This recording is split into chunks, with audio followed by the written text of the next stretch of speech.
अगर हम देखें तो छत्रपति संभाजी नगर वाली जगह पर जब आप गए, जो कि पहले औरंगाबाद था, ये सच है कि 2022 के बाद आप लोगों ने वहां का नाम बदला। अभी मैं अहिल्या नगर में मौजूद हूं, आप लोगों ने नाम बदला, लेकिन आप पहुंचते हैं वहां पर और कहते हैं सुनो वैसी, किसी का बाप भी पैदा हुआ तो वापस इसका नाम औरंगाबाद नहीं कर। क्या धर्म के ही आधार पर ये राजनीति चल रही है? और छत्रपति संभाजी नगर वहां का नाम रखना या अहिल्या नगर, ये सब आप लोगों का कोर एजेंडा है? मतलब हिंदुत्व के सहारे बीजेपी दिख रही है। फडणवीस जी,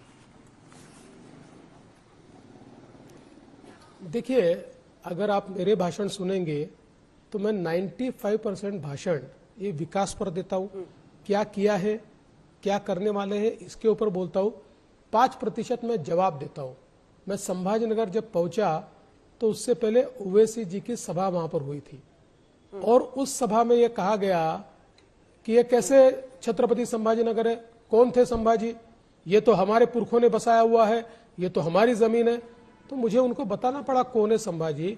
देश धर्म पर मिटने वाला शेर शिवा का छावा था, महापराक्रमी परम प्रतापी एक ही शंभू राजा था, ऐसे जिस संभाजी महाराज के बारे में कहा जाता है। और ये कहां से उनके पुरखों की भूमि हुई? छत्रपति शिवाजी महाराज की भूमि है, ये भूमि हमारे पुरखों की भूमि है। उन्होंने तो रजाकारों के माध्यम से हमारे ऊपर लगातार हमले किए, हमारे माताओं बहनों की अस्मत उस जमाने में रजाकारों ने लूटी है, तो ये कैसे उनकी भूमि हो सकती है? इसलिए उनको मुझे ये जवाब देना पड़ा कि आप इसको वापस औरंगाबाद नहीं कर सकते, ये छत्रपति संभाजी नगर है और छत्रपति संभाजी नगर रहेगा। ये मेरा जवाब था। मैं अपने आप से कोई चीजें बोलता नहीं हूं, लेकिन एक बात तो पक्की है, कोई ईंट फेंकेगा तो पत्थर से जवाब आएगा। शरद पवार पर आते हैं। क्या आप मानते हैं कि 2024 के चुनाव में शरद पवार बड़े फैक्टर थे और इस बार भी वो बड़े फैक्टर है, इसीलिए आपकी पार्टी उन पर हमला करने के लिए बहुत सोच समझकर बोल रही है? फडणवीस जी, देखिए, महाराष्ट्र में शरद पवार जी हमेशा ही फैक्टर रहे हैं और फैक्टर रहेंगे, क्योंकि महाराष्ट्र की राजनीति में जितनी मेरी उम्र है उतनी उनकी राजनीतिक उम्र है, तो उनको महाराष्ट्र की राजनीति समझती है।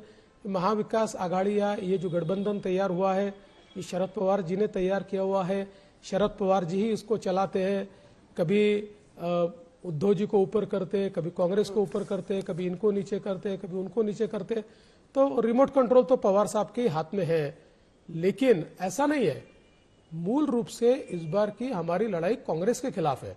सबसे बड़ी पार्टी के रूप में कांग्रेस लड़ रही है और बीजेपी के खिलाफ तो सबसे ज्यादा सीटों पर सीधी लड़ाई कांग्रेस के साथ है। इसलिए हमारा सीधा वार या हमारी जो बातें होंगी वो तो ज्यादा कांग्रेस के खिलाफ होगी। जहां पर हम लोग शरद पवार जी की पार्टी के खिलाफ लड़ रहे हैं वहां हम उन पर बोलते, लेकिन जहां पर हम कांग्रेस के खिलाफ लड़ रहे हैं वहां तो कांग्रेस पर ही हमको हमला करना पड़ेगा, कांग्रेस को ही उनका असली चेहरा क्या है दिखाना पड़ेगा, तो दिखाने की कोशिश हम कर रहे हैं। 75 सीटें ऐसी हैं जहां पर बीजेपी और कांग्रेस की सीधी लड़ाई है सर, लेकिन वापस आते हुए 41 सीटें ऐसी हैं जहां शरद गुट और अजित गुट के बीच में सीधी लड़ाई है। क्या अजित पवार महायुति के लिए कमजोर कड़ी साबित हो सकते हैं, ये आशंका आपको है? क्योंकि 24 के लोकसभा चुनाव में भी यही हुआ था, सबसे कम सीटें और स्ट्राइक रेट उन्हीं की थी। जहां श्री अजित पवार जी और श्री शरद पवार जी की पार्टियां आमने सामने लड़ रही है, मैं दावे के साथ कहता हूं अजित पवार जी की पार्टी ये भारी पड़ेगी। 39 सीटों में 25 सीटों पर अजित पवार जी की पार्टी जीतेगी। अब एकनाथ शिंदे और उद्धव ठाकरे के बीच की लड़ाई, 53 सीटें ऐसी हैं जहां पर यहां पर मुकाबला है। यहां पर आपको लगता है, क्योंकि पिछली बार सीटें उद्धव ठाकरे की ज्यादा थी लोकसभा में, लेकिन स्ट्राइक रेट एकनाथ शिंदे का था, ये जो डायरेक्ट फाइट है सेना वर्सेस सेना की, उसमें असली कौन साबित होगा और क्यों?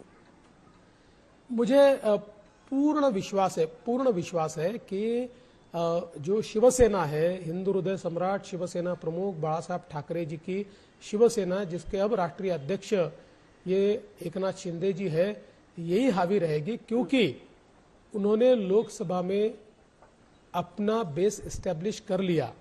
उन्होंने ये प्रूव कर दिया कि लोगों ने उनकी शिवसेना को, बाला साहब ठाकरे की शिवसेना मान लिया है और लोगों ने वोट दिया है।